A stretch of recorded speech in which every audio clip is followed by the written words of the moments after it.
Et écoute, il y en a sans doute de nombreuses. Enfin, celle qui vient probablement à l'esprit des chefs d'entreprise ou des managers, c'est une perte économique, une perte de l'investissement qui a été fait pour justement générer ce lead. Donc c'est quand même très dommage. Mais je pense que le pire, c'est plutôt une question d'image. Euh, Tu sais, il y a une expression qui dit les gens adorent acheter, mais détestent qu'on leur vende. Personnellement, je pense que je ne suis pas complètement d'accord avec cette expression. Je pense plutôt que les gens adorent acheter et détestent qu'on leur vende mal, que l'expérience client ne soit pas à la hauteur de leurs espérances. Et la gestion d'un lead, eh bien, c'est la première étape de cette expérience client. Donc, ne pas traiter un lead ou mal le traiter, c'est la pire des signatures qu'on puisse donner à son interlocuteur, c'est la pire des impressions, la première impression qu'on puisse lui donner, alors qu'il avait eu l'initiative de nous contacter. Donc la déception est inévitablement en nous. Je ne sais pas si on peut parler de sévérité. Je pense même que c'est un peu de l'ordre de l'inconscient. Lorsqu'on s'adresse à un nouveau fournisseur potentiel, on n'est pas encore très certain que ça va être le bon choix. Est-ce que c'est la bonne entreprise? On se pose beaucoup de questions.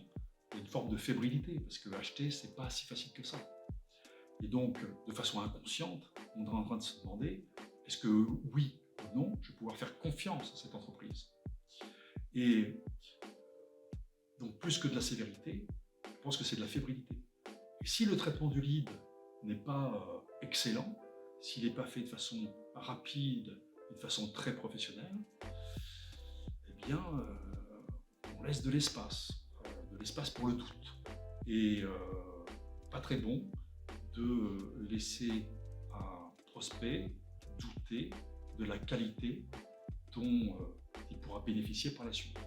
Et comme à ce stade, il recherche des indices, le premier indice, c'est la qualité de la gestion de lead.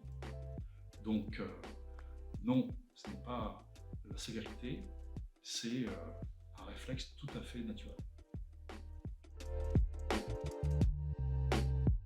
Alors écoute, je vais moi-même te poser une autre question pour te répondre.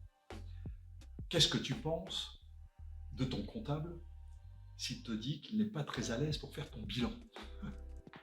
Je veux dire, prendre son téléphone pour un commercial, et c'est la base, quoi. Donc celui qui me dit qu'il n'est pas très à l'aise pour communiquer par téléphone avec ses clients, il y a quand même un sujet. Oui, bien sûr, on peut toujours aider tout le monde. Enfin bon, il y a une règle quand même. Grand principe de management, c'est tu bosses, je t'aide. Donc, les gens qui ont un petit peu de difficulté, un petit peu peur, mais qui sont prêts à travailler, bien entendu, on peut les aider. Et en la matière, je pense qu'évidemment, on peut leur donner des conseils techniques sur le fond, sur la façon de faire, mais je pense que si, comme tu l'abordes, c'est une question de blocage vis-à-vis du téléphone, de peur, c'est plutôt travailler sur le mindset. Donc, on peut peut-être les aider en leur disant trois choses. La première chose, leur rappeler que les gens qui appellent, ou qui ont généré ces leads, qui ont demandé à être appelés, justement, sont plutôt des gens sympas. C'est comme ça qu'il faut les percevoir. Ce ne sont pas des ogres qui vont nous dévorer.